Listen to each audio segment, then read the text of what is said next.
নমস্কার, স্বদেশে ঘরকন্যা একটি ব্লগে আপনাদের সবাইকে জানাই স্বাগত। সবাই কেমন আছেন? আমি রাখি চলে এসেছি আজ নতুন একটা ব্লগ নিয়ে। আজ মঙ্গলবার, আজ হলো পয়লা বৈশাখ, বছরের প্রথম দিন। আপনাদের সবাইকে জানাই পয়লা বৈশাখের অনেক অনেক শুভেচ্ছা ও ভালোবাসা। আজ সকাল সকাল স্নান টান সেরে নিয়ে ঠাকুরগুলো এই যে সাজিয়ে নিয়েছি সুন্দর করে। আমার ঘরে এই যে লক্ষ্মী ঠাকুর আছে, আর পাশে রাধাকৃষ্ণ, আর পাশে একটা দুর্গা মূর্তি আছে, আর একটা শিবেরও মূর্তি আছে। এই যে আমার ঠাকুর ভোগ দেওয়া হয়ে গেছে।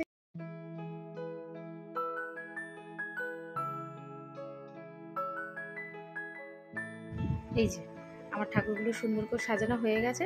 চলুন, আরও একটা কাজ বাকি আছে, সেটা হলো এই যে এই পিকচারটা শাশুড়ি মায়ের। আর যে কোনো অনুষ্ঠানের সময় একটু করে মালা এনে এইভাবে সাজিয়ে দিলে বেশ ভালো লাগে। চলুন, কমপ্লিট আমার। আর এই যে এখন চলে এসেছি রান্নাঘরে, আর আজ হবে নিরামিষ রান্না। বেশি কিছু না, ওই ছেলে তো নেই, আপনারা জানেন ছেলে এখন হোস্টেলে থাকে, তাই ছেলের বাবা আর আমি দুজনেই। তারপর আবার সন্ধ্যাবেলা আমরা যাব আর এক জায়গায়, আমাদের নিমন্ত্রণ আছে, সেখানে যাব, সন্ধ্যাটা ওখানেই কাটাবো। আর তাই অল্প কিছু রান্না সেরে নেবো, আর তাই নিরামিষ রান্না করছি। পনিরগুলো বেশ একটু লাল লাল করে ভেজে নেবো, আর আরও একদিকেও কড়া বসিয়ে দিয়েছি, আলুটাও সুন্দর করে ভেজে নেব।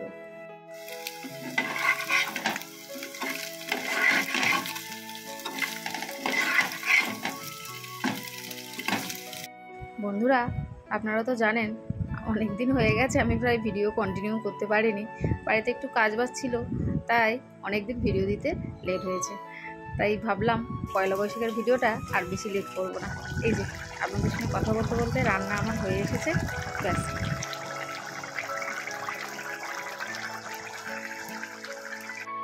এই যে খাবার রেডি করছি তোমার দাদা ভাই আর আমার। বেশি কিছু তো করিনি, অল্প ভাজা করেছি 2-3 রকম, আর ওই পনিরের তরকারি। চলুন ভাত দিয়ে দিই, দিয়ে নিজেও বসে যাই, কারণ আমরা বিকাল বিকাল একটু তাড়াতাড়ি বেরোবো। যাব আজ হচ্ছে আমার মামার বাড়ি যাব, কারণ পয়লা বৈশাখের দিনে ওখানে ভীষণ বড় অনুষ্ঠান হয়। মামার বাড়ি আমি পা ভাঙা যাওয়ার জন্যে আগের বছর যাওয়া হয়নি, না তো প্রত্যেক বছর পয়লা বৈশাখের সময় আমরা মামার বাড়িতেই কাটাই। তো যাই হোক, চলুন। এই যে এখন বিকালবেলা বেরিয়ে পড়েছি, ট্রেন ধরে যাব জয়নগর। এই যে আমি আর তোমার দাদা ভাই চলে এসেছি, এটা হলো জয়নগর নিমপিটে। এখানে এই যে আমার দিদিমা ওই বসে আছে, আর তোমাদের দাদা ভাইয়ের কাণ্ডটাই দেখো, একটা মালা কিনে এনেছে রজনীগন্ধা, দিদিমাকে পরিয়ে দিয়ে পায়ে প্রণাম করছে। আর এই যে দিদিমার বোন। প্রত্যেক বছর পয়লা বৈশাখের সময় প্রচুর আত্মীয় স্বজন সবাই আসে। এই যে দিদিমা বেঁচে আছে তাই জন্যই কিন্তু তার টানেই আসা।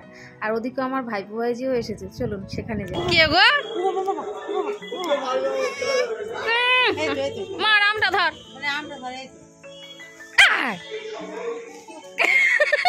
ও খুব মজা পেয়ে গেছে। ও মা, আম পড়ে যাবে লাস্টে। দাদু, এই দাদু বলছি মামা বকবে। এই দিদিমা হাঁকতেছে। আহা,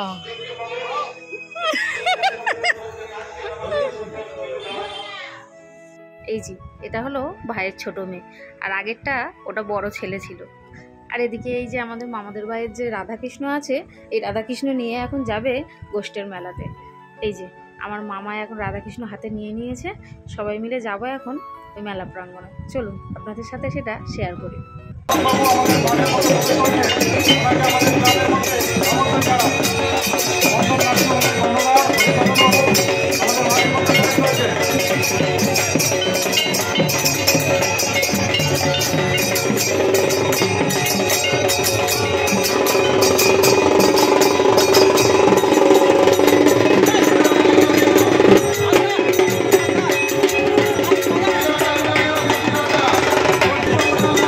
এই যে মাঠের মধ্যে বিভিন্ন ধরনের বাজি ছাড়া হচ্ছে, এটার নাম রাশিয়ান চরকা।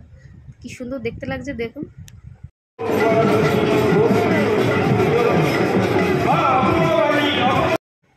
বন্ধুরা, এই যে বিগ্রহটা দেখছেন, বিগ্রহ গায়ে যে পোশাকটা আছে, এটা আমার এক বোন বানিয়ে দিয়েছে। কি সুন্দর তার হাতের কাজ দেখুন, ভগবানের চরণে তার হাতের কাজ স্থান পেয়েছে। বন্ধুরা, এই যে ঠাকুরগুলো দেখছেন, এগুলো সবার বাড়ি থেকে এখানে নিয়ে আসে, পূজা হয়, তারপর সারা রাত থাকার পরে ঠাকুর এখান থেকে নিয়ে চলে যায়। বন্ধুরা, এই যে সবাই মিলে কাঁধে করে ধরে নিয়ে যাচ্ছে, এটা কিন্তু একটা বাচ্চা ঠাকুরের মূর্তি সেজে দাঁড়িয়ে আছে। এটা বলে আগরের মূর্তি। চলুন, পাশে এই যে স্টেজে এরকম সুন্দর প্রোগ্রাম হচ্ছে, এটা হলো ওই যে মহিষাসুর মর্দিনী মহালয়ে যেটা আমরা দেখি, সেটা ছোট্ট ছোট্ট বাচ্চারা অভিনয় করে দেখাচ্ছে। চলুন আপনাদের সাথে সেটা শেয়ার করি। এখন মহিষাসুর ধ্যান করে হচ্ছে নিজের মনস্কামনা পূর্ণের জন্য ভগবানের কাছে বর চাইছে।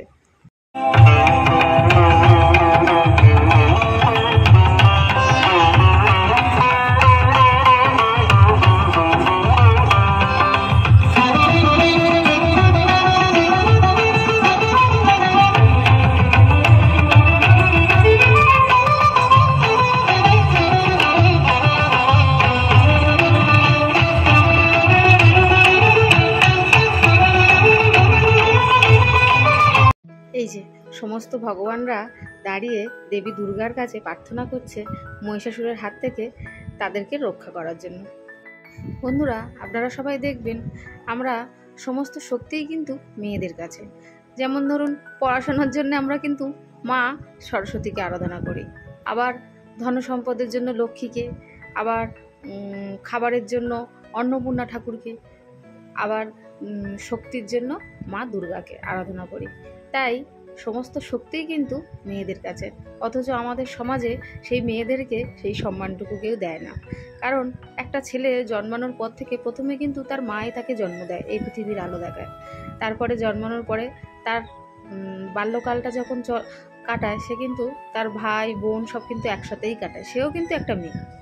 তারপরে যখন আসে বিবাহিত জীবন হয়, তখনও কিন্তু সেও একটা মেয়ের সাথে জীবনটা কাটায়।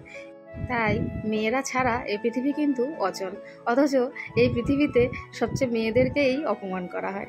মেয়েদেরকে প্রাপ্য সম্মানটুকু কেউ দেয় না। সেই সম্মানটুকু পাওয়ার জন্য প্রত্যেক মেয়েদেরকেই জীবনে কিন্তু লড়াই করে বাঁচতে হয়।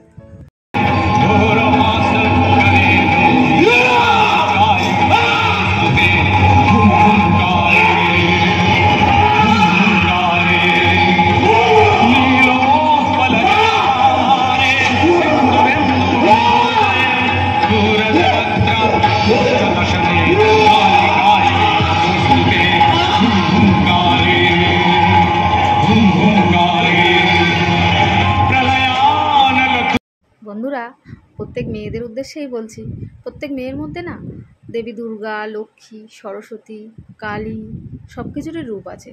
তাই যেমন পরিস্থিতি যখন পড়বে, তখন কিন্তু সেই রূপটাই তোমাকে ধরতে হবে। প্রয়োজনে তুমি রণচণ্ডী রূপও ধরতে পারো। নিজের রক্ষা নিজেকেই করতে হবে। নিজের বিপদের সময় না কেউ পাশে থাকবে না, তাই নিজেকে নিজে ভালো রাখতে হবে।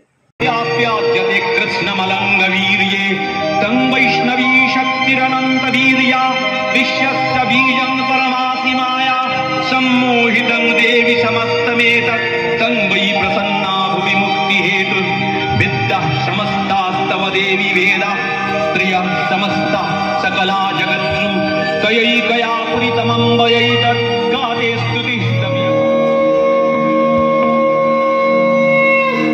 তো যাই হোক, চলুন বন্ধুরা, আজকের ব্লগটা তাহলে এখানেই শেষ করছি। সবাই ভালো থাকবেন, সুস্থ থাকবেন, সাবধানে থাকবেন। আর আজকের ব্লগটা কেমন লাগলো সেটা আমাকে অবশ্যই কমেন্টে জানাবেন। আর ভালো লাগলে একটা লাইক করে দেবেন। দেখা হবে খুবই শিগগিরই পরের একটা ব্লগে। টাটা বন্ধুরা।